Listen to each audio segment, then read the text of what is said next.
नमस्कार, मेरा नाम गीतांजलि बूटी है। मैं यहाँ श्री श्रद्धानंद अनाथालय में जॉइंट सेक्रेटरी हूँ और ये अनाथालय सबसे पुराना अनाथालय, one of the oldest institution पूरे महाराष्ट्र का। और ये 1927 को मेरे ग्रेट ग्रैंडफादर इन लॉ उनने बनाया हुआ है। ये तीसरी पीढ़ी है। इसके पहले अभी भी मेरी मदर इन लॉ आती है यहाँ पर कभी कभी, लेकिन उसके पहले उनकी मदर इन लॉ संभालती थी। तो this is the third generation जो ये चला रही है ऑर्फनेज। यहाँ पे लगभग 104 बच्चे हैं। This is mostly a girls institution. 5-6 साल तक के बॉयज़ भी रहते हैं, then they are shifted to another orphanage according to government rules.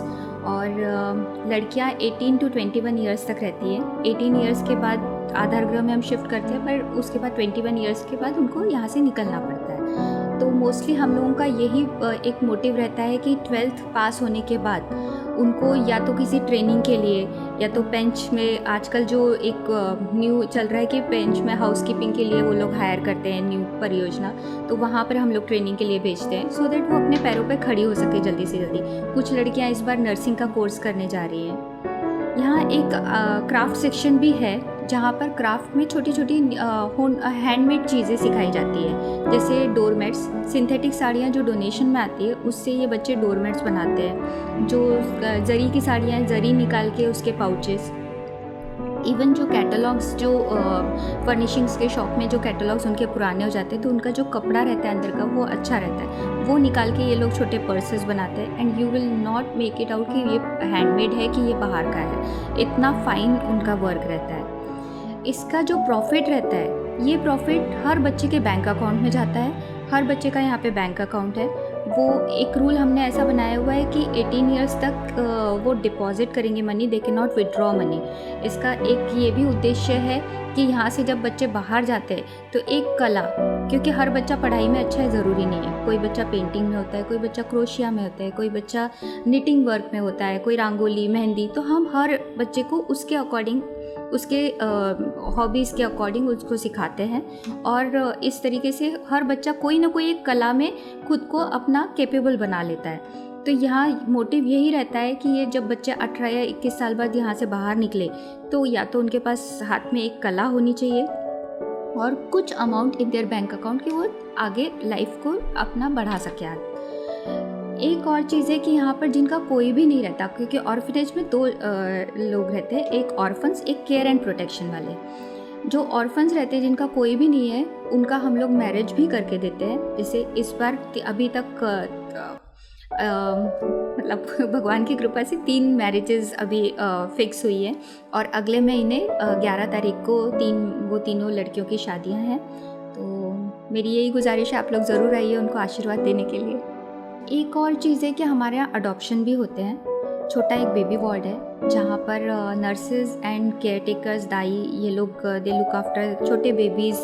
0 मतलब 2 दिन 4 दिन के बेबी से वहाँ पे 1.5-2 साल तक के बेबीज़ हैं। 15 लगभग अभी 15 बेबीज़ है बेबी वार्ड में। और लोगों को ये लगता है कि ये बेबीज़ आते कहाँ से हैं। वो सिर्फ पिक्चरों में होता है कि वो बाहर बेबी कॉट में बच्चा कोई घंटी बजाता है और बच्चा रख के जाता है। असले इसमें तो अभी तक मैंने 15-20 साल में एक ही बार देखा था कि ऐसा हुआ।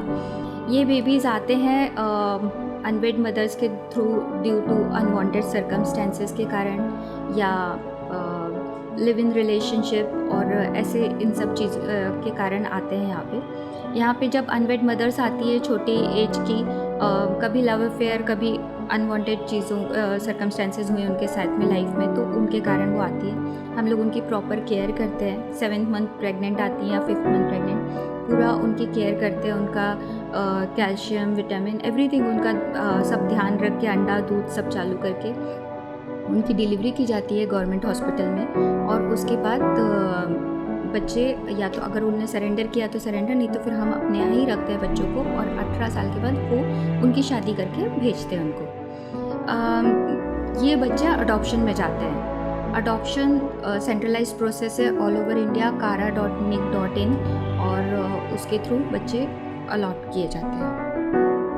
और ऐसे हमारा यही ये मोटिव रहता है कि हर बच्चे को उनके हक का घर अर्थात अडॉप्शन में जाए।